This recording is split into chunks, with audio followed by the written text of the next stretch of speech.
Welcome, friends, to the How-To Heretic. I'm Uncle Mark. And I'm Uncle Dan. And I am Uncle Doug. And this is your user's guide to life on the outside. Too true. Leaving religion is the first step into a larger, better world. But it can also be a scary world. Woo! Things work differently now. Never fear, that's why we're here. We're your audio uncles. And with help from good friends and experts in all sorts of fields, we're going to share the stories and seek the knowledge to build a great life. After all, you only get the one that we know of, so you better make the most of it. Hello, gentlemen. Well, howdy do. Hello. Howdy do. It's here we are in our various studios. Yes, the studio. In our studio, being studious and preparing to complete yet another episode, number 179. Those are numbers. Everybody knows what they mean. It's just be warned, people, it's a little late and we're a little punchy tonight. So yeah, maybe a little bit. It's a little later than we're used to recording. So but it's a good time. Our pain is your pleasure. It's past Uncle Mark's bedtime is what he's getting It's very past my bedtime. But don't worry. I have an exciting segment about the future that that Dan weirdly premonished all the way through. So that was a weird moment. I've predicted all of it. Yes, and then you guys weird. are going to predict which mid-February holiday I'm going to talk about. Yeah, it is President's Day. It might be. And then I'm going to discuss whether it's okay to speak ill of the dead, even when they richly and so thoroughly deserve it. Yeah, and so we will all disagree profoundly on that point. And I just want to clear something up. We got a lot of emails and we were attacked broadly on social media for last week's for last week's show, and I just think we need to clear the air. Your uncles are not anti-shawl. All right, we understand the hurt we caused, and we understand the pain we caused. It's a misinterpretation. We are not. We are pro shawl. I think that was me. We are anti, like with children. We are anti shawls being assigned a religion at birth. Otherwise, they're wonderful. The people who make them are wonderful. The people who wear them as they look out the window and drink their tea with both hands as the sun rises are wonderful. All of you. They're just blankets. I meant it's nothing. It's just a blanket that you put around your shoulders. We are decidedly pro shawl. So I cannot believe that I got us in the crosshairs of Big Shawl. So pull off stop sicking the K-pop fans on us. All right, we get it. So with that warm embrace, let us finish this wonderful show.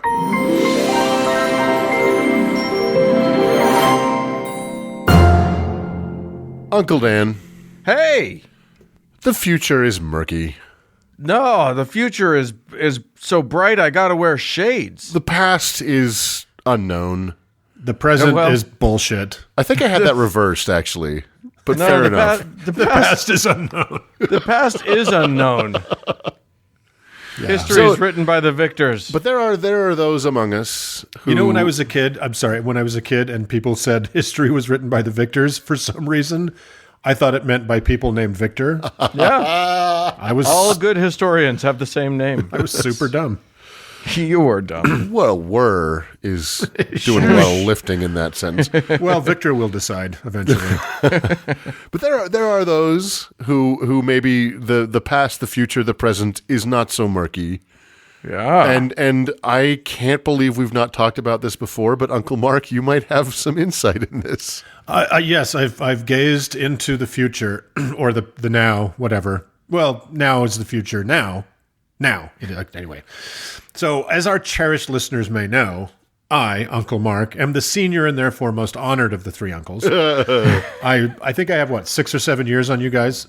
And at least. At least. How old are you? You're like years. 62, right? I'm 52, yeah. Jesus Christ. Mark, you have your will written out, right? I've had, I grew up a queer kid in the Mormon church. I think I wrote my will when I was 11. Oh, my God. And as the senior Gen Xer, there were 4 things in the popular culture of the 70s and 80s that made me think that made me think would be much bigger issues in my life than they have turned out to be.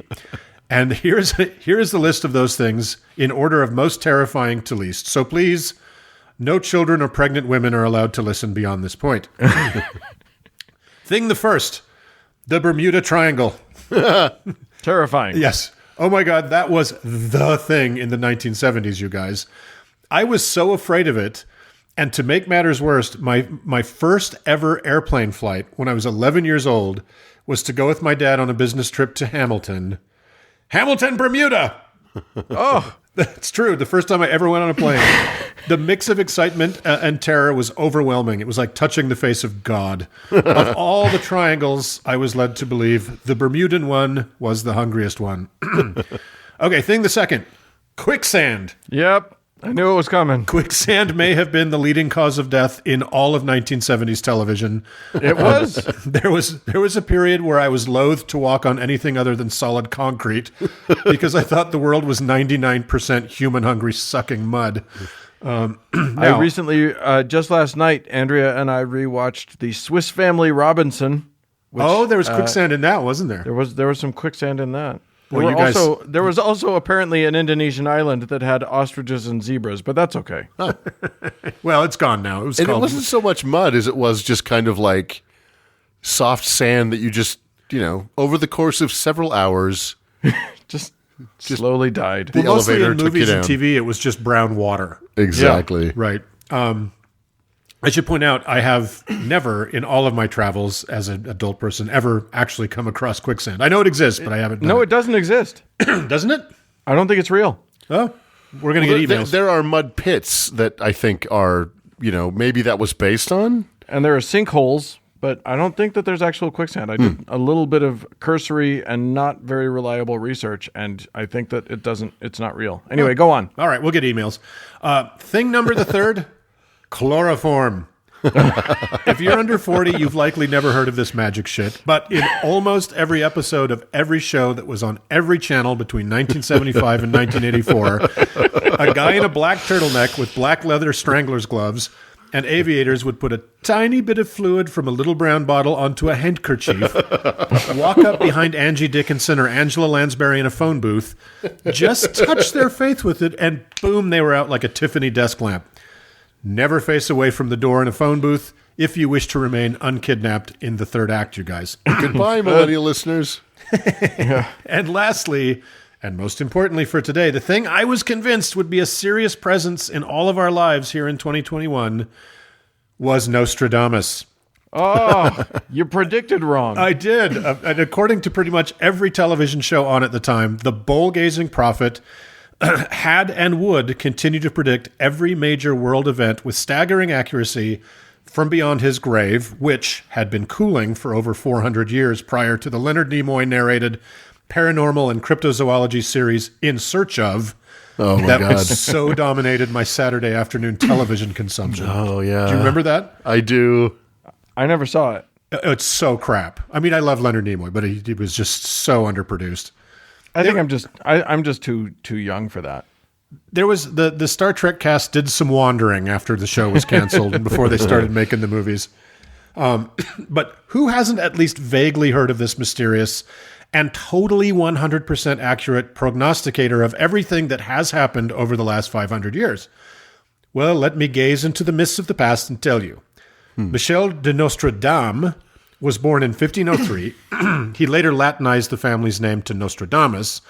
The Jewish side of his family had converted to Christianity a couple of generations before his arrival, so they may have been some of those highly suspect new Christians we talked about with the Goa Inquisition last week. Yeah. I don't trust him.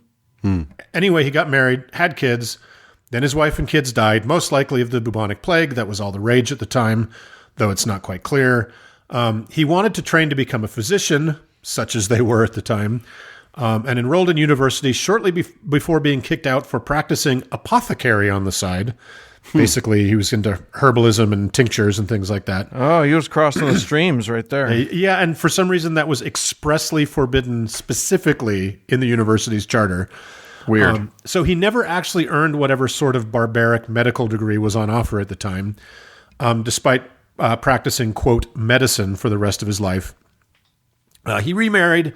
He had 6 kids who seemed to have survived, and he got very into astrology. Now, not only was it incredibly common for a person to be both a, quote, doctor and an astrologist at the same time, astrology and predictions, I was kind of stunned to find out, were not expressly considered heresy, and a practitioner would generally be ignored by the Inquisition, which was all the rage at the time, so long as necromancy and witchcraft were not part of making the old star charts. So weirdly, Nostradamus was considered kind of a shitty astrologer by his many competitors. Well, there you go. There was, after all, a, quote, science or standard practice of it, meaning most astrologers would have come up with similar star charts when they plugged in the basics of the person's birth. But for some reason, Nostradamus never plugged in the person's place of birth or the time of day of their birth and would get wildly different results, which that's just bad science, guys. Right? So he began to write annual almanacs that would lay out the known planetary events of the year, like eclipses, stuff like that, and what house, what planet was going to be in what house at what time of the year. And then he'd pen some little predictions in the back pages. For whatever reason, these became extremely popular, even amid a sea of popular almanacs, horoscopes, and predictions that were already on the market. But based on that success, he published his most famous work, The Prophecies, a very bizarre, non-chronological pile of quatrains, which are weird little 4-line poems collected into groupings of 100 that don't necessarily have anything to do with each other, called centuries. And while the work was dismissed by many, it caught the attention of the Queen, Catherine de' Medici. She summoned him to the palace where he assumed he was going to be beheaded. Instead, he was asked to draw horoscopes for her children. This brought him larger acceptance among France's very important powdered wig class. Anyway, he got old, he got sick, he died, and that was that for Nostradamus. Did he know that he was going to die? Did he see it coming? There's of course all his devotees say that he predicted his own death, but there's absolutely no evidence for that. I'm gonna go on the record right now and predict my own death. Yeah, I'm gonna die. I'll get back to you with the date after it happens. Yeah. The legend looms larger than the man ever did. And remember when I said earlier that his predictions about every major event in 5 centuries were dead on correct? Well, that was all bullshit. No, right, of course. Not a single one of Nostradamus's quatrains or, quote, predictions has ever been used to accurately predict an event before it happened. Never, ever, not once. Now, many... if you're going to put that pressure on it, it has to be predicted before it happens? Yeah, Come on, man. We're about to talk about postdictions. Yeah. Now, many of his predictions have been used to postdict, which is actually a word, or to be retroactively clairvoyant of events after they occurred, which is great for the prediction business. And before I get into the actual quatrains, aside from being obtusely vague, they are extremely problematic for a couple of reasons. First, no original printing of the book, his book, The Prophecies, exists. There are some fairly contemporary copies made by other authors a few years after his death, but no originals, and those copies have significant differences from each other. Secondly, 16th century French was very different from modern French, even more than English was and is. So people doing lazy modern French dictionary translations of the quatrains come up with translations that are wildly different from the oldest texts we have, and of course, wildly different from each other as well. Okay, so here's some of the quatrains. There are nearly 1,000 in the prophecies. You guys tell me what you think his devotees thought they predicted, or more accurately, postdicted. Here's the first one. From the enslaved populace, songs, chants, and demands, while princes and lords are held captive in prisons. These will be in the future by headless idiots, be received as divine prayers. What do you think? Any thoughts on what that? Zeppelins. I'm going to go with Diana Ross. Dan, you're actually warmer. Damn it. This is said to have been a prediction of the 1789 French Revolution. Oh. Yes, there would be princes and lords in jail, and There would be headless, quote, idiots, but for a man mindful of the wrath of both the monarchy and the Inquisition in the mid-16th century, and indeed anxious to curry favor with both, it's very unlikely he would label the future God-anointed but beheaded royalty headless idiots. Right. How about this one? Hercules, king of Rome and of Animarch, with the surname of the chief of Triple Gaul, Italy and the one of St. Mark to tremble, first monarch renowned above all. I mean, that's pretty obvious, right? Is it the Pope? The Little Mermaid. Dan, warmer again. God damn it. This one is very, very clearly predicting France's World War II leader and then Prime Minister Charles de Gaulle. Oh, okay. Perfect. Yet other than the name commonality, Gaul, a word meaning the original French people, it has no other connection to de Gaulle. All right. Is it connected to the airport, though? Well, yes, it's interesting that the airport and Charles de Gaulle have the same name, but they're not related in any way. Okay. This one's an easy one. It's a gimme.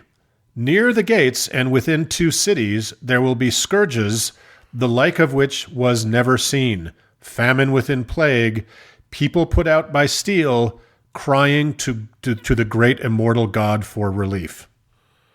What do you think? It's got to be the Tale of Two Cities? Well, it is about 2 cities. It's going to be. I am not doing well right now, so Yeah, I got nothing. What do we got? All right. It's also important to remember his quatrains were not laid out in any sort of chronology respecting a future calendar. And only 3 out of almost 1,000 had any dates at all attached to them. Well, it's the 27 Ronin. well, that is obviously a clear as day prediction of the twin bombings of Nagasaki and Hiroshima in the summer of 1945. I was in the right country. Do I have to spell it out for you? Okay, here's one of the most often cited quatrains. This one is a real mic drop for Nostradamus stands, and it's a rare double quatrain. Okay, here's quatrain the first. From the depths of the west of Europe, a young child will be born of poor people. He who by his tongue will seduce a great troop. His fame will increase towards the realm of the east. And the second one, beasts ferocious with hunger will cross the rivers. The greater part of the battlefield will be against Hister. Into a cage of iron will the great one be drawn when the child of Germany observes nothing. Okay, I actually remember this one from the documentary that he got Hitler's name wrong by 1 letter. Mm-hmm. So it's right because it was Hister, not Hitler. You're very, very warm. In fact, you're red hot. It's Hitler. Yes, it's the World War II. Yes, this is the famous premonition about the rise of Adolf Hitler in World War II. Ding ding. What do I win? All of it. I was going to say Sudetenland. it was about Gerard Depardieu starring. God. Yeah. Okay. You are in the Nostradamus business here because you'll see in a minute. This is the famous premonition about Hitler. Never mind that Hitler was not born out of poverty, but comfortably the middle class.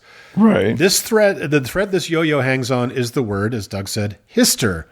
His devotees demand, see, he was just 1 letter off of Hitler's name. Right.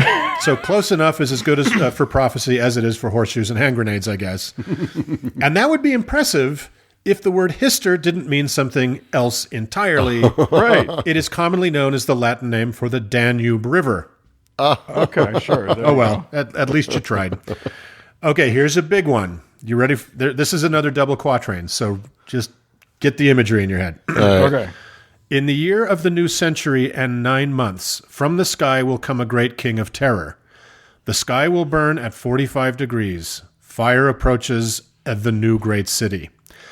And here's the second one. In the city of God, there will be a great thunder. 2 brothers torn apart by chaos. While the fortress endures, the great leader will succumb. The third big war will begin when the city is burning. I know this one's easy. I got this one's easy. It's WrestleMania. It's to do with Ric Flair and it's Trump Jr. It's No, Trump Jr. and Eric. What do you think, Doug? It's Thanos. It's obviously Thanos. Well, That's what I said. Trump Jr. You're both pretty cold. That is clearly predicting the attacks of September 11th, 2001. Oh, right, of God. course. Yeah. What's most interesting about Nostradamus writing that is that he didn't. Not a single word of it. The second quatrain was written in 1997 by a Canadian college student named Neil Marshall to illustrate how useless and fungible Nostradamus's predictions could be by inventing a fake one for discussion in an online essay. Oh, that's I love awesome. The first quatrain was written and tacked on to the second one after the attacks by some anonymous internet Nostradamustan. So the entire thing is a turducken of fabrication. Half to demonstrate the absurdity of Nostradamus's predictive value, and the other half to unironically drive the point home. That's fantastic. It's 100% fake, but constantly cited as real, as proof of his prognostications by his fans. So in addition to the vaporous vagueness of the secondary, quote, original source material and the often terrible mistranslations of them, there is a massive cottage industry of fake, altered, or Frankendomist, that's a word I made up, fakes. And that seems to be the bulk of the In Search Of and the History Channel funneled misinformation on Nostradamus out there. There are many Nostradaminican, that's another word I made up, thank you, prophecy inflators out there, but one of the worst offenders was Erica Cheatham, who wrote several highly embellished, quote, biographies of the 16th century prophet, fudging and grinding his quatrains madly to force them to predict future events. And when the dates certain came and went, she just put out a new edition with freshly moved goalposts, awaiting the football that would never pass through them once again. Yeah. That's how you do it. Yeah. Can I make a prediction that it's never a good idea to listen to a woman named Cheatham? Yeah. Or a man. That's a man. Sorry. No, it's a woman, Erica. Her 1965, quote, work, The Prophecies of Nostradamus, The Man Who Saw Tomorrow, went on to be adapted into a, quote, documentary featuring Orson Welles in 1980. Amazing. It is an incredibly fabulous failure of historical research and scholarship featuring incredibly corny and underproduced historical reenactments that actual scholars of Nostradamus's life and of the time period say are totally absurd. And I know it's hard to believe that the titan of cinema, Orson Welles, would get himself mixed up with such embarrassing rubbish. No. But then you might not know about the late stage Orson Welles and the kind of work he was willing to take. Yeah, I was going to say it doesn't take Nostradamus to predict that Orson Welles will take your $250 Exactly. to do And a whatever. lobster and champagne lunch. Please Right. check the show notes for his attempt at making a commercial for Paul Masson champagne at about the same time. Citizen Kane, it is not. That is one of, like, if listeners, It's wonderful. if you have not watched it's amazing. that Yeah. series I of literally- bloopers, Like, as an actor, one of my favorite things in the world is to now start a line with, yeah, French know, it just goes- champagne. In one of them, he just goes, "Meh." That's how he opens. The French. Yeah. So to finish, I would like to further prove the utter futility of looking for predictive utility in anything our dearly departed Nostradamus may or may not have written. Here are some actual quatrains of his. These are real, picked randomly from the piles, with what I think they did or should have predicted, and you're going to see Dan predicted something very strange here. Number one, the year that Saturn and Mars are equal fiery, the air very dry, parched long meteor, through secret fires a great place blazing from burning heat, little rain, warm wind, wars, incursions. Now this obviously predicts the startling twin events of NASA landing the Perseverance rover on the cold surface of Mars on the same day that Raphael Edward Cruz, the shame of Calgary, incursioned to the warm winds of Cancun as carefree as a child on a summer holiday on their brand new bike. Yeah. All right, number two. This is a real quatrain. Promptly will one build a bridge of boats to pass the army of the great Belgian prince, poured forth inside and not far from Brussels, passed beyond 7 cut up by Pike. Now, any fool could see that this presaged crazy person actor Gerard Depardieu, Boom! moving from France to neighboring Belgium in 2012 to avoid paying taxes and to have more direct access to mayonnaise and bountiful horse meats. Sorry, Belgian listeners. That's a Gerard Depardieu don't. Yeah.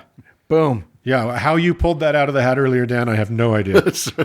Because it was a stunt to hawk my new book of quatrains that will be coming out next week. Oh, excellent. The Depardieuery. Yeah, exactly. Alas, what ambition foreign princes have. Take careful heed lest they come into your country. There should be terrible dangers, and in many countries, even in Vienna. This is clearly a warning to any country with luxury real estate for sale to beware the Trump princelings arriving on your shores with shady investment streams. That's two that That's I also predicted. two. They will welch on all debts and consume all your cocaine, White Claw, and Vienna sausages. Number 4, the great credit of gold and abundance of silver will cause honor to be blinded by lust.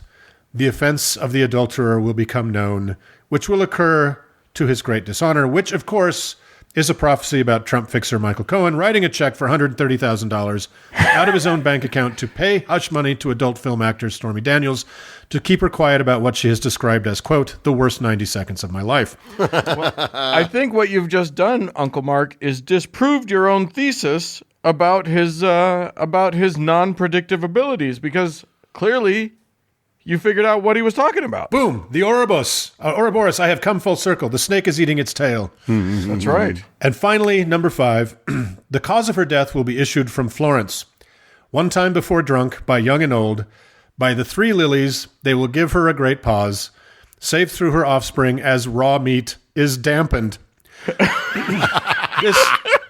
This obviously predicted the death of the beloved Mrs. Brady, Florence Henderson, at the hands of the disgraced racist TV chef Paula Deen via carelessly over-moistened meat in what would prove to be Mrs. Brady's final, fatal, and very damp chicken fried steak. So, that's the story of the prophecies of Michel de Nostradamus, everyone.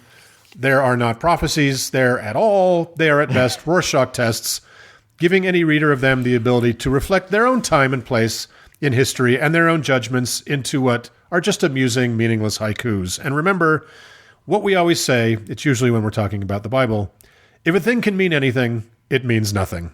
Yeah. Yeah, well, go ye forth and eat some damp meat. Yes, I love that. I literally just clicked through the whole catalog of his things, and that was one. Saved through her offspring as raw meat is dampened. I think Yikes. damp meat is just meat. Non-damp meat is jerky. I feel like I am going to start a metal band called Damp Meat. And I think the level of dampness either goes from just wet meat or all the way to stew. So Yeah, there you go. that you have Nostradamus to thank for that recipe. So that's it, Damn guys. I can't believe you got to do Nostradamus. That pisses me off. Yeah, you know what? There's so much fucking bullshit out there about him. It's really hard to find, critical critiques. It's kind of difficult. I have to do flat earthers. You get to do Nostradamus. You should have predicted it. And the History Channel is still hawking him as a prophet. Yeah. Yeah. It's garbage. Anyway, that's that. All right. All right. Let's move on.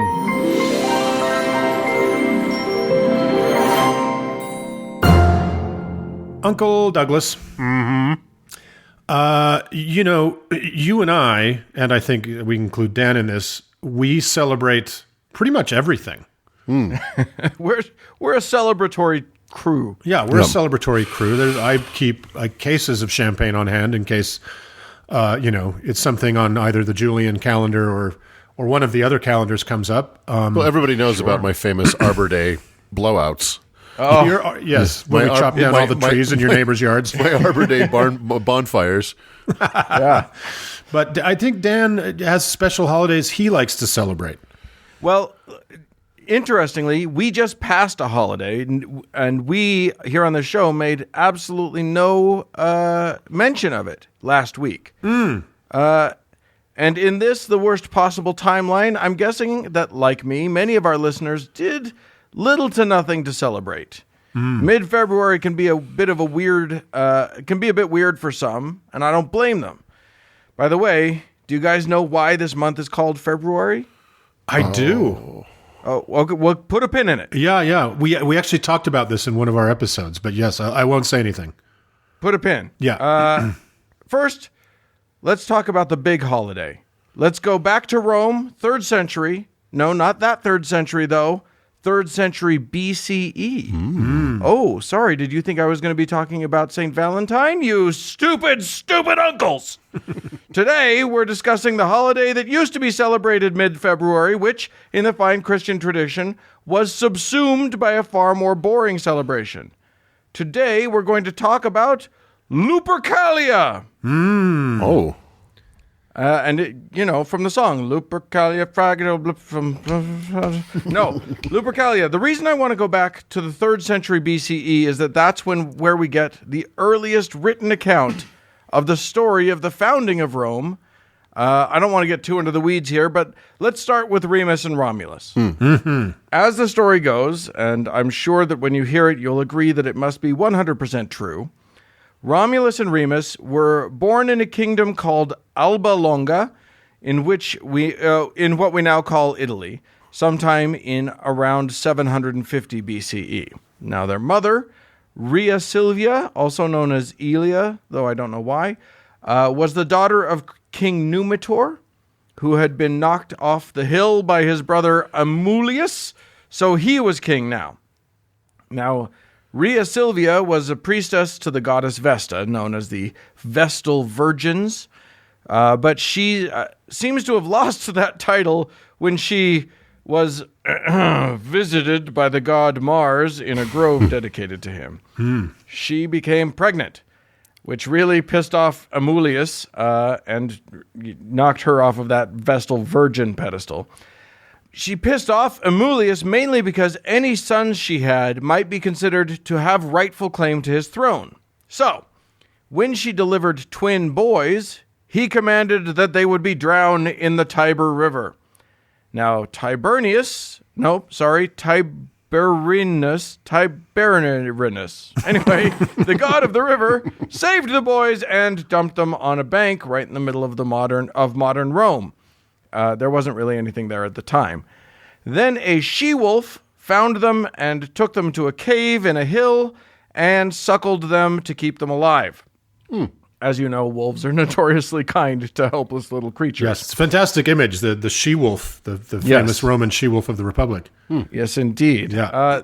Then a shepherd found them and raised them, and a bunch of stuff happened, and they decided to found a city together, but argued over where to start. Romulus wanted to start the city on the hill where the cave was, where their wolf mom took care of them. Remus wanted to start on a different hill. I don't know why you have to start a city on a hill, but you do. And Romulus killed Remus, and boom, Rome. Anyhow, that cave in what is now called Palatine Hill, or Palatino if you're Italian, that's at the center of Rome. That cave was known as the Lupercal, from the Latin lupa, meaning female wolf. The Lupercal, as you might have guessed, was the center of the celebration of Lupercalia. So, what was this delightful holiday all about? Well, it seems to have started as a series of purification rituals.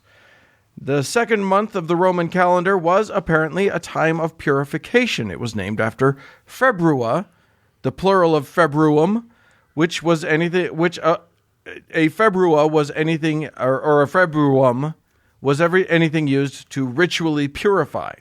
So purify what? Well, houses, fields, buildings, but mostly people. If you had any sins in you, you needed a way to cleanse them out, and that's where the februa come in. It was kind of Roman sober January, right? Just gotta do your juice cleanse. The opposite of that. Oh, okay, good. Yeah. I'm down. Yeah, so in the second month of the year, there was a festival of Februa. But by far the most popular part of Februa, and what later became the only part that anybody cared about, was Lupercalia, which took the idea of purification and really ran with it, naked, through the streets. We'll get there.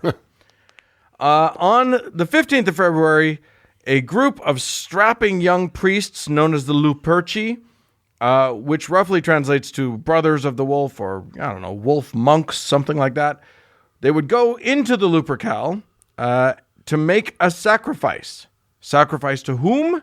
Fuck you, that's to whom, because we don't actually know for sure.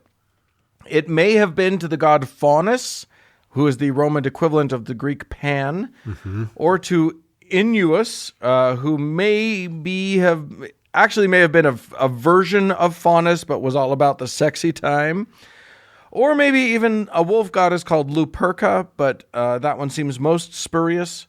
Whoever it was to, it was a weird sacrifice. Now, normally for a sacrifice, you would kill a commonly eaten animal like a pig or a bull or a lamb. For Lupercalia, the Luperci would sacrifice one or more goats and, brace yourselves, all you sensitive folks, a dog. Then the two of the young Luperci would be chosen, and goat's blood would be smeared on their foreheads with a knife, and then someone would dip some wool into some milk and clean that blood off, and they'd all have a good laugh. No, really, that was part of the ritual. They had to laugh. I have no explanation for that, but it seemed like it was pretty important. It's so funny how cultures, something starts and then maybe, a few hundred years later, you're like, I have no idea why we do this, but we do it. Exactly. But yes, it became very important that the guys had to laugh after the blood was cleaned off of their face. After the sacrifice, everybody in town has a feast. And if you know anything about Roman feasting, you know that wine was involved, and likely not a small amount of wine, which may be why the next tradition developed. Luperci would skin the goats, cut the skin into thin strips, which almost all the articles and papers that I read about this insisted on calling thongs. And then these groups of young priests would run naked through the streets of Rome, whipping any woman they saw with the fresh-cut goat flesh. Fun, right? Hold on. What day does this occur? I've got to put something in my calendar. Right? I mean, not the whipping the women, the other bit, but... Yeah. Well, and the question then becomes, why whip women? Well, this purification ritual was aimed at fertility. Idiots in ancient Rome had no idea that men could be infertile too, so it was all about those ladies. And the women were into it, apparently. If a woman wanted to get preggers, she made sure to be out there ready for her whipping. It may have been that the women stripped down, too, to expose their flesh for the whip. Or maybe just because they were drunk and public nudity is fun. Hang on, what day is this? Yeah, it's the 15th. 15th. Just, I think we're going to have a meetup next year in Rome on the 15th. We're bringing it back. Now, even women who were already pregnant would present themselves to be whipped because it was thought that it would make for an easier delivery. Or maybe she just liked being whipped by a naked young man. Could have something to do with that, too. Yeah, we're not kink-shaming. Good for you. Yeah, absolutely. So those goat thongs, by the way, were februa. They were used for cleansing and purification. So when you think of February, think of drunken naked goat whipping. Always do. I hope you do. When I'm in the Hallmark store, I'm like, where is that card? There. It's named after it, for God's sake. That's right. There was also traditional Lupercalia key parties. That's not the official title for the event, but men, presumably single men, would all get together and randomly choose the name of one of the presumably single women out of a jar, and those two would pair up for the day. Because you never know. Maybe a random jar meeting on Naked Whip Day will lead to the love of your life. Now, Lupercalia was pretty long-lasting and a prominent celebration. It was on Lupercalia in 44 BCE when Mark Antony, who apparently was a grand poobah of the Luperci himself, tried to present Julius Caesar with a crown. This was almost certainly just a bit of political theater, but man, when Caesar turned that crown down, saying that Jupiter was the only king of Rome, the crowd went ape shit. They loved it. Oh. Now, it's interesting. I am very familiar with Shakespeare's Julius Caesar, and this may come back later in the show. I've never been in a production of it, though. Oh. But I've read and seen it many, many times. And interestingly, the first scenes of the play take place on Lupercalia. There's a moment where Caesar actually mentions Antony doing the run, that Luperci run. I always breezed past it. I just, I would read a quick footnote that it was a reference to some ancient Roman holiday, but I never knew what it was. Huh. Caesar actually tells his wife Calpurnia to stand directly in Antony's path as he runs and commands Antony to make sure to whip her, and actually in the Shakespeare it says touch her. But now that I know what it was all about, he was telling him to whip her. Right. Why have I never seen a production where Antony and a bunch of other dudes run around naked whipping ladies? I feel ripped off. Royal Shakespeare Company, get on this. RSC, come on. Yeah, you already did the one that was set in modern Africa. Now let's go back to Rome and do some naked whipping. So there is some disagreement between sources on what became of Lupercalia. At one point, it seems to have gotten out of hand. I read about a mosaic that was depicting two men holding down a naked woman while a third gleefully whips her thighs. She did not seem to be enjoying herself, so that's not good. That's called the full gates. Yeah, that's called the Trump times. But this tradition lasted a long time. It wasn't until the turn of the 6th century CE that a pope finally put the kibosh on it. Really? By then, it seems to have gotten a lot tamer, of course. Everybody was clothed. Ladies were just holding out their hands for a gentle whipping. It was a lot more boring. Nevertheless, Pope Gelasius I decided that... Gelasius. I didn't even know about that pope. Yeah, apparently there were two of them. Decided that enough was enough. The locals, including the bigwigs, were pissed. So this was almost 2 centuries after Rome became a Christian state, and every pope before him had allowed Lupercalia.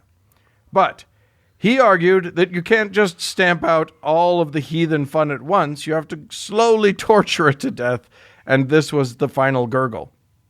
He even mentioned that if the governors were so fond of the holiday, why didn't they run around naked like back in the olden days?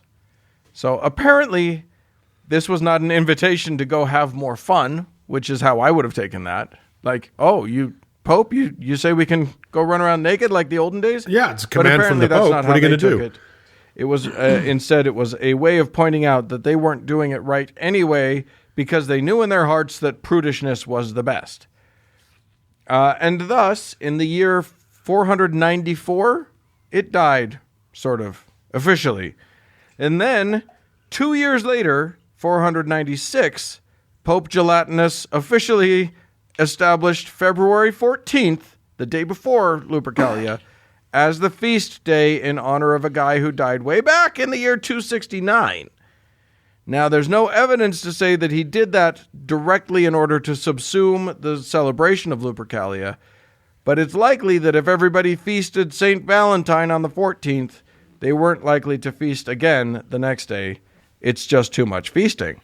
Okay, so gelatinous. No, that was a joke. Okay. The name, the actual name is like that. Okay. Where is it? It's Jellyneck, I think. Yeah, exactly. Jellyneck. If you don't count the Avignon popes, there have been like 300 or something. So it's hard to know all their names. I think it says something about naming popes that I thought gelatinous was probably a true name. Well, especially because you choose your own. Exactly. It was Gelasius. Okay. So I just said gelatinous because that's a funnier word. You got me. Boom! It's just Italian for gelatinous. Everybody knows exactly. So there you go. Another fun holiday is steamrolled by a less fun holiday. Now, unlike Christmas and Easter, not much of Lupercalia made it through to how we celebrate Valentine's Day. It's possible that some of the purification rituals actually transferred to the Feast of the Purification of the Blessed Virgin Mary, also known as Candlemas. That happens on February 2nd. It's also possible that things like, the colors red and white, which are commonly associated with Valentine's Day, came from the blood on the forehead and the milk-soaked wool. But all of that is just speculation. Kind of speculative. Yeah. Huh. Anyway, fellas, next year, if you space it and forget to get your girl something nice for Valentine's Day, instead of panicking, just give her a knowing wink and say, "Just you wait." And then the next day, get naked and whip her. Whip her with a fresh piece of ghastly, bloody goatskin. I feel like February 22nd, or whatever it is, the day after of 2022, I'm going to be talking to HR. Yeah, well. Yeah, when we talked about Moloch way back, the Canaanite god that children were sacrificed in, that they threw babies into. So I can't remember the exact connection to Februa, but I think that part of it might they replaced the actual sacrifice of children with people running, either jumping over or running between two fires as part of the purification thing. Oh, there you go. So I think that was probably a saner choice. Yeah, indeed. Yeah. So excellent. There you go. Go out and celebrate your Lupercalia. Oh, and also I think our Satanist friends celebrate Lupercalia. No, I do. I think it's kind of a on the Satanist calendar as kind of a hedonist holiday. Yeah, why not? Why not? So there you go. All right. Always get permission to whip somebody. Let's move on. Let's do it.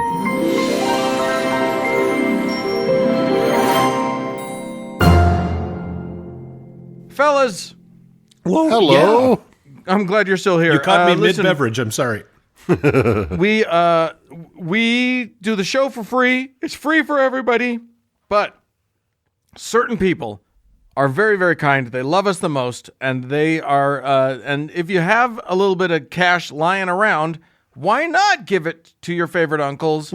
2/3 of us don't even have jobs anymore. That's right. A full 2/3. 1/3 of us wishes he didn't. Right. The other one wants to quit. So make it happen for us. We have some people to thank. Thanks so much. First of all, to Dale, to Wise Ass Wendy, to Michelle, to other Michelle, to David, and then we're gonna have to dish out some saints here. So Uncle Mark, will you give a belated saint to Carrie, please? I will. And Carrie, thank you for sending us a note that somehow we had missed you. Your patronage is retroactive. But before we do that, I want to say really quick, we also had a lovely donation on PayPal from our friend Susan Turpin, who just said, this is just for being you guys. Incredibly sweet, Susan. Thank you so much for doing that. Thank you. Yes, so Carrie, of course, your retroactive saint is Saint. I'm trying to get in the headspace. The Saint Squidmaster of the French Antarctic territories, who of course is the patron saint of singing cowboys, the Lesser Rings of Saturn, and the 50th wedding anniversary of the late Dr. and Mrs. Vincent Morrison of 26 Pearl Street, Hilo, Hawaii. Okay. Yeah. That's a good one. Congratulations. Solid. Specific saint. Worth the wait, I should think. Worth the wait, 100%. Uncle Doug, you have to give a saint to Melissa. Melissa, I don't know why you drew me on the dial. I apologize. So your patron saint is Saint Germain, the Profane, of the Lower East Side of Bangladesh. He is the patron saint of yellow Legos produced before 1978. Okay. All musical instrument themed fashion accoutrement, so your piano ties as such. Yeah, sure. And all of the maladies of the pancreas. Oh, Melissa, you are going to be free from pancreatic maladies. I like it. Well done. And I have to do a saint too. Oh, my God. So My saint is to the only heathen in Idaho. And I know for a fact that's not true, but for today we're gonna make sure that you know You're the only heathen that matters in Idaho tonight. That's right. That's right. For right now, you are the only heathen that matters, and your saint is Saint Elba of Montgomery, Alabama, and Saint Elba is the patron saint of strange and jerky dancing, of large inflatable statuary, Yep. and the patron saint of anything that hovers or floats. Oh, that's quite a broad category. Pretty then. broad. Yeah. So that's there you go. Those are the patron saints. But we have one more thing we got to do. Good heavens. We've got a heaven to give out, people. We've got a new person who has been who, when this person dies, this is Liliana, and Liliana, when you die, you are guaranteed to go to heaven, and here it is. You awaken, Liliana, dazed and groggy, to find yourself in a meadow next to a rocky outcrop. Confused, you wipe the goop out of your eyes, take a breath, and do your best to shake off the haziness and get your bearings. In the distance, you hear a frightening shriek like the cry of a hawk, but far more powerful. Realizing that you're pretty exposed where you are, you decide to run for the cover of the trees at the edge of the meadow. Holy shit, you say to yourself. I'm running really fast. That's when you look down and notice that your legs are significantly longer than they were before. And your clothes are different. And have the scales on your hands always been that metallic copper color? Wait a minute. But before you have time to think, a voice calls out, "Stop there, Dragonborn. These are sacred woods. It is forbidden to enter with those weapons." You look in the direction the voice came from, but see nothing. You look down, and sure enough, you have weapons. A sword at your hip, a strange-looking staff of some sort in your hand, and you're really hoping that's a dagger you feel tucked in the back of your belt. "Show yourself," you shout. Out from the shadows, a centaur emerges, and a look of sorrow in her eyes. "It is dangerous to travel alone," she says. "Where is the rest of your party?" At that moment, you hear a voice behind you. "There you are, Thava! We've been looking for you." You turn to see an unlikely band of 4 very different people, a gnome, a half-elf, a human, a dwarf, all coming toward you, as though they've known you forever. And strangely, you know them too. You all greet each other, and that's when you remember that you're all on an adventure together. Your half-elf friend turns to the centaur and says, "O keeper of the enchanted forest of Halbur, grant us access that we may..." Actually, I'm getting really hungry. Should we order pizza? That last bit sounded very different than his talking before, and his words kind of faded into an echoey ether. Suddenly, everything stops.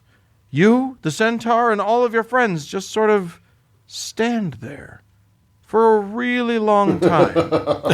That's right, Liliana. You've died and gone to RPG heaven. You're an amazing fantasy character, which is totally cool. You'll battle terrible monsters and find hidden treasures, all the while unlocking cooler powers and an amazing magic. Unfortunately, your exciting adventures only occur whenever the players decide to get together and play, so there will be weeks-long periods where you're just kind of stopped. Not really frozen in place or anything, just stopped. Sorry. But then the game will continue, and oh, the adventures you'll have. I mean, sure, you'll die sometimes, because somebody rolled some dice and it came out bad for you. But that's okay. You'll just enter another new adventure just as a different character. Eventually. And that's your eternity. Adventure, magic, mythic creatures. Periods of waiting that last much longer than the periods of action. And a destiny controlled by the random chance of a 20-sided die. Enjoy! Wow, that actually sounds wonderful. There you go. It's better than a lot of them. So I would do that, yeah. Thank you, Liliana. And thank you, Liliana. Thanks to all of our other beautiful people. Did I say David? If I didn't say David, then David, I'm thanking you too. David! Let's move on.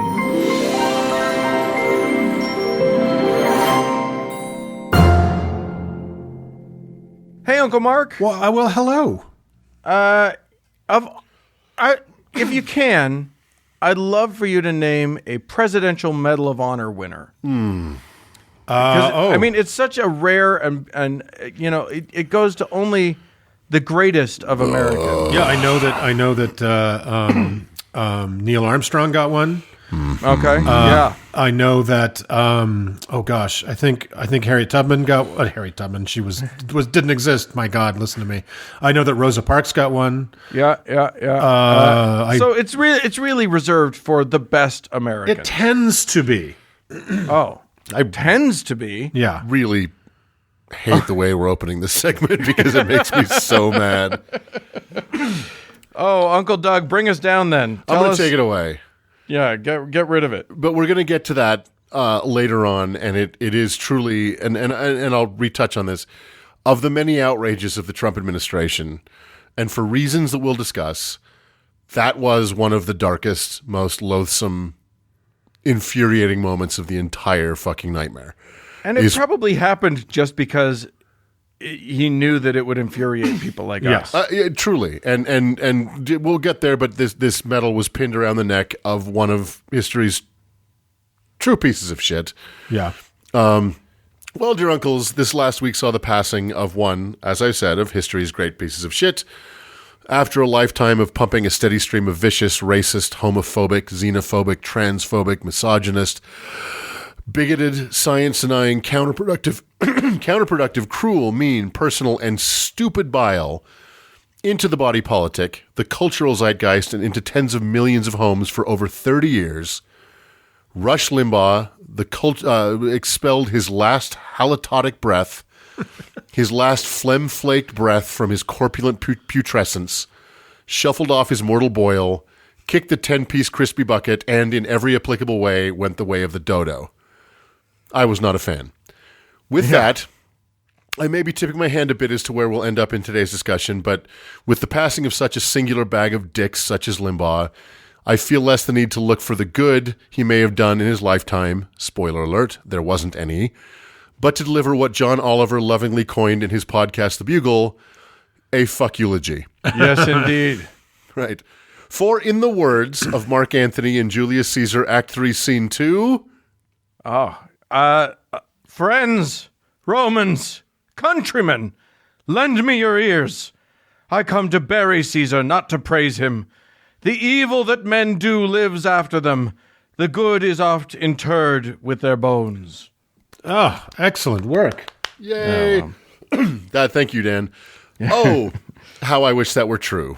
But unfortunately, in our culture, we have a tendency to whitewash our public figures at the moment of their passing and tiptoe away from their sins. But we'll get to that in due time. Now, I know that this show is primarily religious criticism, with the occasional, mostly unintentional funny bit tossed in. So the ugly life and far too delayed passing of a figure like Rush Limbaugh does not fit neatly into our format. Although an unfortunately influential public figure, he was not a religious one. His worldview came from from an inherent, deep-seated hate and cruelty than any kind of religiously fueled evil. And although he made common cause with many religious figures when his hate dovetailed with theirs, he was not a religious person. He never really proclaimed any religious beliefs or tenets, didn't use his daily 3 hours of hate radio to preach the Bible, and he certainly did not live a pious life. No. However, there may be no more consequential figure on the American right, the religious right, than this man. And you can draw a straight line from the career of Rush Limbaugh to the political rise of Donald Trump, the death of 500,000 fellow Americans to COVID because of science denialism, and the ongoing catastrophe in Texas due to incompetent governments, and for the underlying problem of climate change due to climate change denialism. Pretty much every vile and vicious thing that the right has done over the past several decades at least has Limbaugh's fingerprints on it, if not birthed in the swollen syphilitic brain of Limbaugh himself. And not for nothing, but personally, there may be no person outside of my family, with the possible exception of Joseph Smith, Mark, you and I talked about this the other day, that has done more to damage and ultimately destroy my family than Rush Limbaugh. Yep. And because we were nothing special, he has surely inflicted that damage on countless other families. Yeah. Rush ranks high on the list of destructive demagogues who, with nothing more than words, and motivated by some unknown damage or derangement, have set the American project back decades. I can only think of Father Coughlin or Joseph McCarthy and Grimace that merit mentioning in the same sentence. I thought you almost said Gritty, and I was going to fucking throw down with you.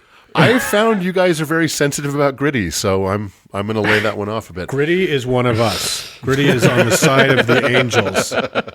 Grimace, not so much. Yeah. Well, nobody knows about Grimace.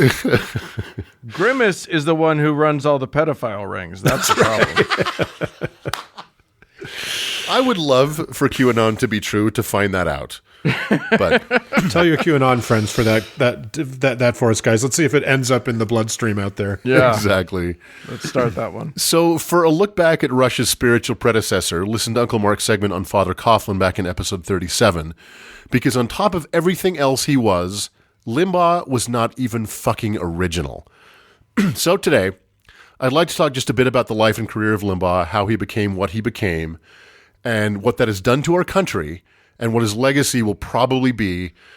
And at the end, I want to talk about the notion of whether it's kosher to speak ill of the dead at all. Although, by now, I think I've probably tipped my hand about that. Yeah. Well, Dan and I will probably disagree, but proceed. We'll see where we all land. I'll allow Right. it. Continue. Limbaugh was born in Missouri in 1951, and by all accounts, including his mother's, he was unremarkable. He flunked out of college to pursue his passion, which was broadcast radio. From an early age, he dreamed of being a disc jockey, and because his father, a World War II veteran, was apparently very stoic and distant, Rush found kinship with the snarky and childish disc jockeys that predated the kind of morning zoo craze. For the love of fucking God, fathers, either hug your fucking sons from time to time or get your goddamn tubes tied. Yeah. Right? Jesus Christ. Dads, go to fucking therapy. Seriously. Yeah. My God. Limbaugh bounced around the dial and the country, getting turfed out of one radio job after another because, you see, he was an asshole. His demeanor and his views not only rubbed listeners and management wrong, but often made stations run afoul of the fairness doctrine. This radio regulation held that radio stations had to provide free airtime for the rebuttal of controversial views. And if we know we need to bring that back. Truly. And if we know anything about radio stations, they don't like to give away their airtime for free. But then Ronald Reagan, on his own crusade to do to the American government what Rush was trying to do to the American culture, repealed the fairness doctrine in 1987, and Rush was the first person to rush into that void. Although his show would change stations over the years, by 1990, what we all know and hate as the Rush Limbaugh Show was fully formed. Just in time for the election of Bill Clinton, having what he considered to be the perfect foil in Clinton, his wife, and famously his daughter, whom he compared to a dog on more than one occasion, Rush's show catapulted to the top of the charts. His preteen daughter at the time. His preteen daughter, a young girl with braces who, was, just trying to survive in that environment. Right. He is credited with aiding Newt Gingrich to take in the take-back of the House of Representatives in 1994 after 40 years of Democratic control. So grateful were the House Republicans, they made Limbaugh an honorary member of their caucus. The Republican Revolution, quote-unquote, and subsequent impeachment of Clinton cemented Limbaugh as a kingmaker on the right and required listening for anyone who called themselves a Republican. Eventually, copycat competitors would eat into his market share, but Limbaugh's influence would never really wane in Republican politics until his death only days ago. Sometime in those early years, a lonely and angry Mormon housewife in Salt Lake City happened upon his show, and once the dial was set to his daily rants, it would never move. Our mother was an early and enthusiastic fan, an OG, you might say. If Limbaugh had ever been released on vinyl, our mother would have had all the albums, the singles, and the B-sides. And what was it that she and millions of our fellow countrymen were listening to for 3 hours every single day of the week? Well, Rush's style was bombastic, know-it-all bully. He was blustery, loud, and pompous, and his audience lapped it up. Here, for example, is how he began his show every day. This is the Rush Limbaugh. Friends, Romans. Exactly. Oh, sorry. I'm sorry. I thought I was going to You came in late. Wait. This is Rush Limbaugh, the most dangerous man in America, with the largest hypothalamus in North America, serving humanity simply by opening my mouth, destined for my own wing in the Museum of American Broadcasting, executing everything I do flawlessly with zero mistakes, doing this show with half my brain tied behind my back just to make it fair, because I have talent on loan from God. Did he actually say that? Yep. Every fucking day. Every time he opened his show. Yeah. The pomposity. Okay, but that's not even the worst of it. Like, if that was all it was, his just boorish pomposity, then nobody, least of all me, Who would give a cares? shout Yeah. about that. Yeah, give a shit about this gas bag. There are two real issues with Limbaugh that should be mentioned here: what he said and what he represented. But before we go down that road, it bears mentioning that Limbaugh always believed that he was slaying it, that he was the funniest man alive. And as we'll discuss in a minute, I've imbibed a disproportionate amount of this bile. And one thing I can tell you is that he was not funny. Not just because humor at some level needs to be self-deprecating, and it's best when it's punching down, two things that Limbaugh never did, Right. but also because there is some craft to being funny. Sorry, I'm sorry to interrupt. Punching it's best up. when it's punching up. Right. Pardon me. Exactly right. When you're punching up. Exactly. Yeah. And he never punched up. Punching down, he was really good at. I completely true. Yeah, thank you. For the purpose of this podcast, I endeavor, sometimes successfully, sometimes even intentionally, to be funny. Both of you are funny. We are in league with some very funny people in the podcast universe, and baby, Limbaugh was not funny. Yeah. Yeah, that's Yeah, so true. He was just fucking mean. mean, always Yeah. mean. So let's talk for a second about what Limbaugh has spent the last 30 years spewing. He was astoundingly racist, once Yeah. telling a black caller to, quote, "take that bone out of your nose and call me back." Yeah. And that's, again, I'm only sampling. He was shockingly homo and transphobic, even running a recurring segment during the 90s where he read the names of AIDS victims and made fun of them on air.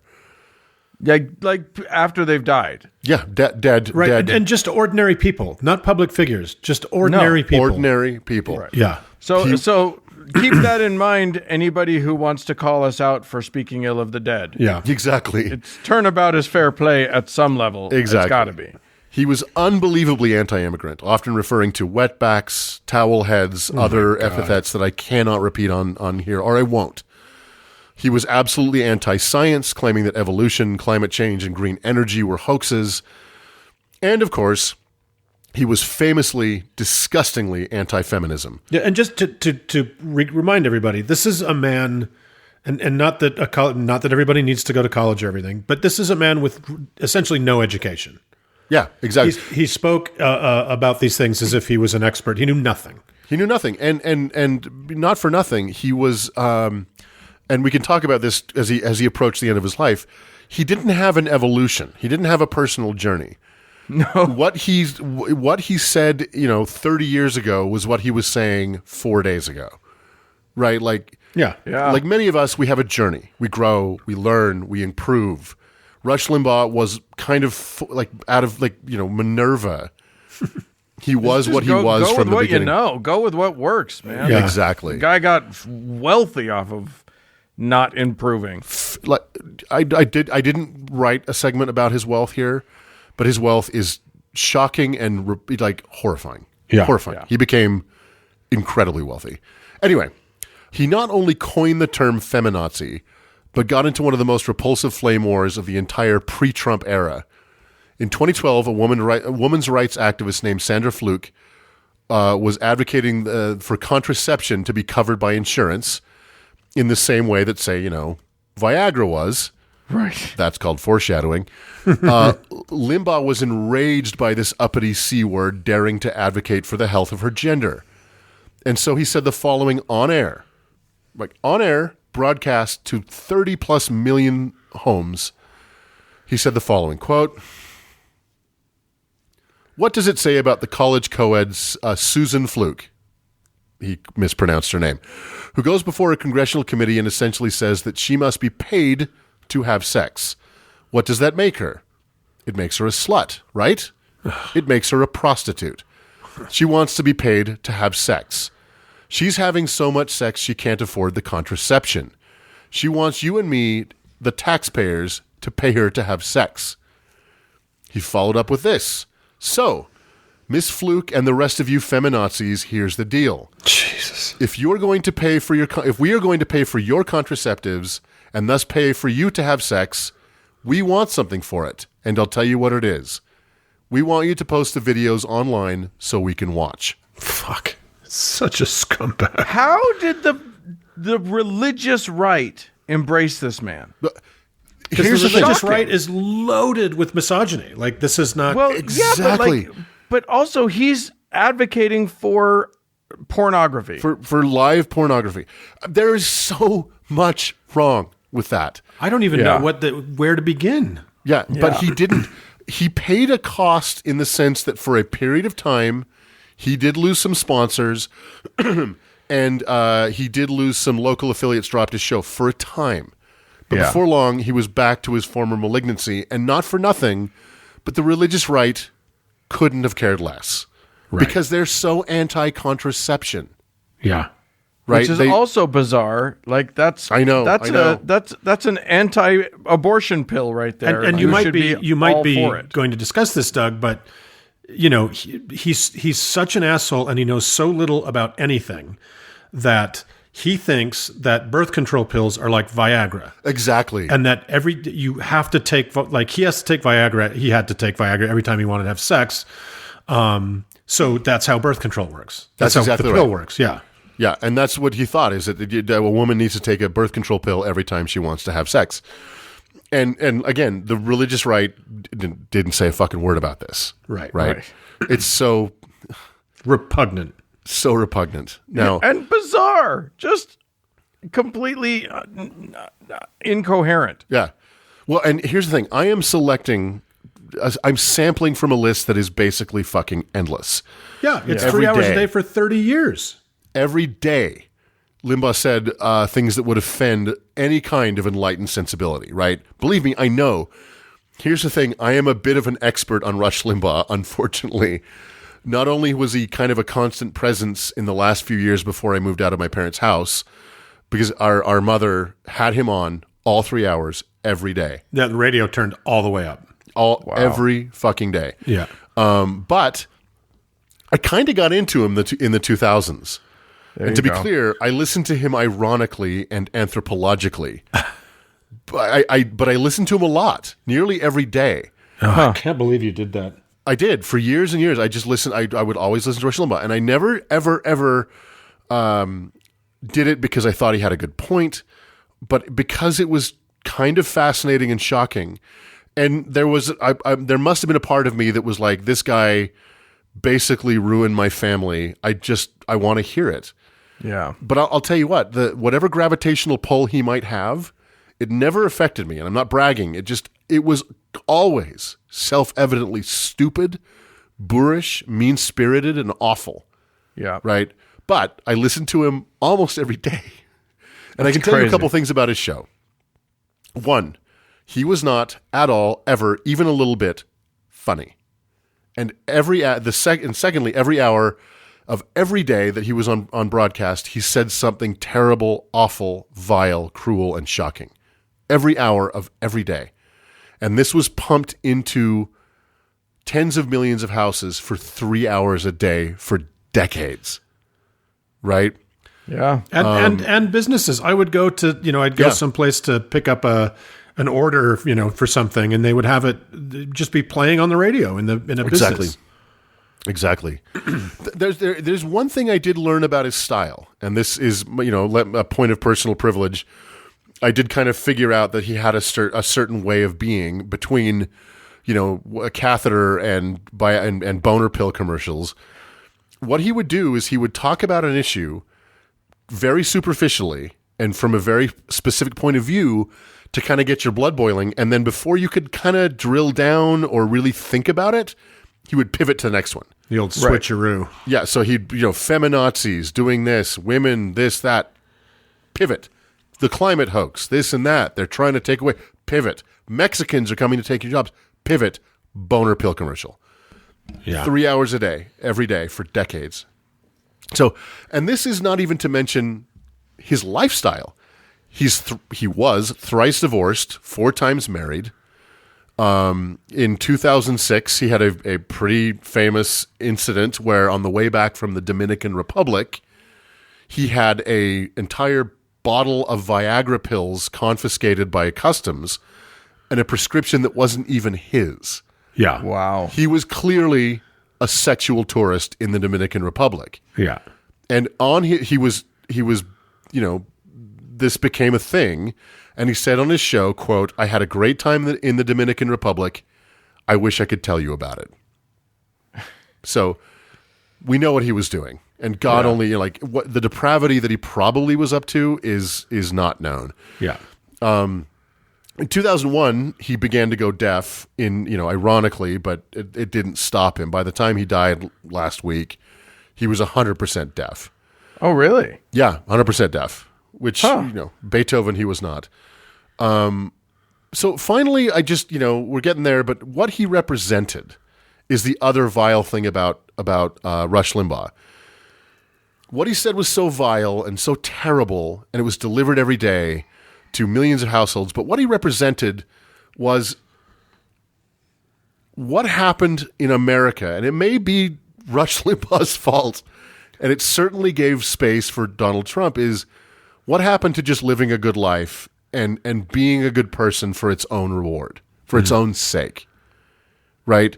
Oh, you mean a suckers game? Right, exactly. You're talking about the suckers game? When did being charitable and being kind become cuckold behavior? Yeah. Right, and that is really what Rush Limbaugh was the model for millions and millions of men in this country, including one of our brothers. Yeah. To be evil and mean and cruel and shitty. Who was a kind person and just became deranged. And we Mark, you and I can kind of mark this. He began listening to Rush Limbaugh when he was a good, kind person, and by within years, he became a version of Rush Limbaugh. He became somebody that I am worried is a threat to himself, his own family, and others. Yeah, that's absolutely true. And just he gave space for so many men particularly, but women of course, but to be assholes, and to be righteous about being assholes. Yeah. And then, of course, I mean, you talk about the men, but I mean, the Karen phenomenon is real too. 100%. That's him also. Yeah, 100%. Our mother had an enormous amount of misogyny, and she hated women. So he spoke right to her soul. That's absolutely right. And the thing is, you can't. This stuff was pumped in hour after hour, day after day, year after year for decades into so many homes. The damage this man has done. And although he never was really, I never heard him talk about Trump. I certainly never heard him talk about Jesus. Let's put that down. I never heard Trump talk about Limbaugh talk about the Bible, but I never heard him talk about Trump. But what he did was tend the garden and till the soil that the weed of Trump would eventually grow in the Republican Party. He laid the pipe for white male American assholery to be the ascendant political sign of the zodiac. Yes, absolutely. There would be he's the grandpapa of Proud Boys. Right, exactly. And the people who've come after the Hannitys and the Becks and the Carlsons and the Bartiromos, they're all copycats. They're all echoes of what Limbaugh did. And to the point you made at the beginning, Dan, for a man who's done so much damage personally to me, and I'm a white man, I'm a straight white man, right? Like I was never his target I was never the person he was actually targeting. Right. To see that when Trump announced at the last State of the Union that he was getting the Medal of Honor and he was there, and he faked, "Oh, me? Oh, my God," and started crying when it had been announced for days that he was getting the Medal of Honor. Yeah. Right. Not the Medal of Honor, the Medal of Freedom, excuse me. And Melania pinned it around his stupid neck at that moment. It was so disgusting and repulsive and hurtful. A man who had dedicated his entire life's endeavor to stomping on the lesser, got that medal pinned around his neck in the fucking well of the Capitol, was one of the most repulsive things of the entire Trump administration. And that brings us... It was one of the things of the Trump administration. August company right there. Yeah. Mm-hmm. In a sea of awful and unworthy things that happened during the Trump presidency. That's right. That was an interesting highlight. And the soiling of anything good about kind of the American, exactly. The just our instruments of honor just ruined everything. Yeah, and I don't, empirically I can't say because we have a long list of things that Trump did bad. But for me personally, to see that pinned around his neck and for Limbaugh to pretend like, oh, I didn't know, it's that I won the, almost cry like a Miss America, was extremely painful. Yeah. So that brings us to the end of this, and to the discussion I want to have with you guys is this notion of whether or not we should speak ill of the dead. I've tipped my cards because I don't. When else are we supposed to speak truth about a person? Yeah. Right. Part of the reason we are in so much trouble with people like him and Trump and Falwells and that whole ilk, that whole garbage generation of shitty white American men is because we refuse to speak about them honestly. Yeah. Right. And I don't know why death is some kind of power washer that removes your sins the moment your heart stops beating. Yeah. Well, I will say this. I'm friends with the kids of former Senator Bob Bennett, here, senator from Utah, who, when he died, had a whole bunch of vitriol spewed at him in public forums, and they had to sort of deal with that while they were mourning the loss of their father, and that sucks. But was that vitriol true? No, that's the thing, and that's part of the distinction that needs to be made. Like, he was actually a decent guy, that pissed a few people off because they were listening to Limbaugh is what the problem was. Right. He was a reliably right-wing senator. Right. But the people that attacked him, he was not nearly enough of that for them. Right, exactly. He was dethroned by the Tea Party. And Mike Lee. It was sort of So they when they see someone die, they're very sensitive about, please don't, why they don't like hearing anyone speak ill of someone who's just died.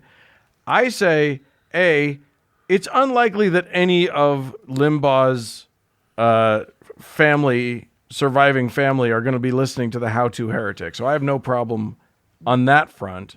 Well, I'm going to go ahead and guess that most of Limbaugh's family are glad to be rid of him too. So that's just a guess. Here's the thing is I get that. And I think speaking ill of the dead in the sense that you're speaking untruths is a very bad thing. Yes. But be warned, everyone, live a life where if you when you die, that there isn't that if the truth that's spoken about you is that you are evil and that's the truth, you done fucked up. Yeah. So, that's on you. I totally agree. It's like, look, I am an advocate for people not living in fear. I think that is a bad thing. I don't think people should live in fear. Mm-hmm. But mayhaps we all ought to have a little fear about how the wake we leave and what people will say about us when we're gone, because we can do fuck all about it. Right. And clearly he didn't give a fuck. Right. I mean, the last person who cared what we think about Rush Limbaugh was Rush Limbaugh.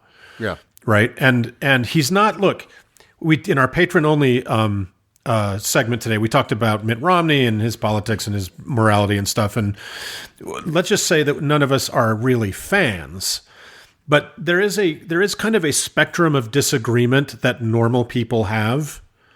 Right. And so, when Mitt Romney dies, we're not probably going to have a segment talking about him in the same way. No. Right. Rush Limbaugh is so far outside that spectrum. It is evil. It was vicious. It was fucking destructive. And he did it for money.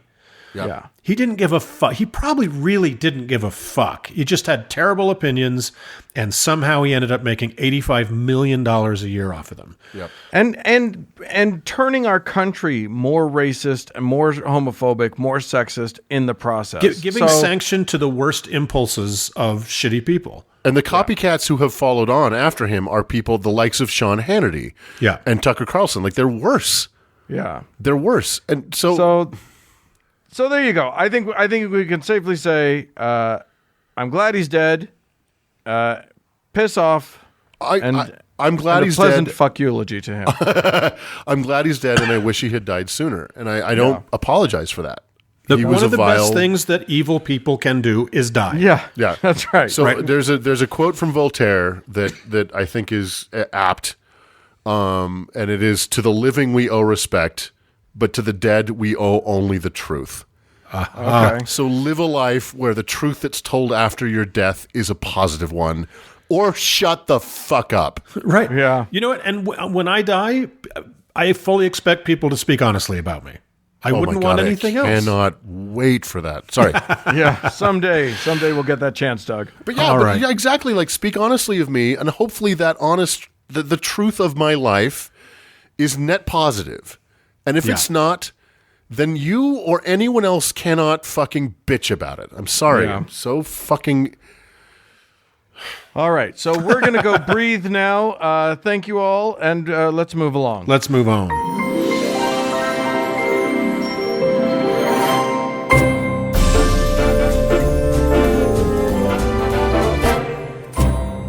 Well, friends, that's it for this week's show. Hey, we'd love to hear from you. Send us an email at howto@howtoheretic.com. Or if you're one of Rush Limbaugh's ex-wives, you can call us and leave us a voicemail about how wonderful that marriage was at 903-88-HOW-TO, which is 903-884-6986. I'm also on Twitter at HowToHeretic. And as always, thanks to our awesome patrons. And thanks to our strapping naked young priest who runs through the streets naked on February 15th, Cody Layden, for editing the show. And thanks to all of you friends for tuning in. Bye, friends. Bye.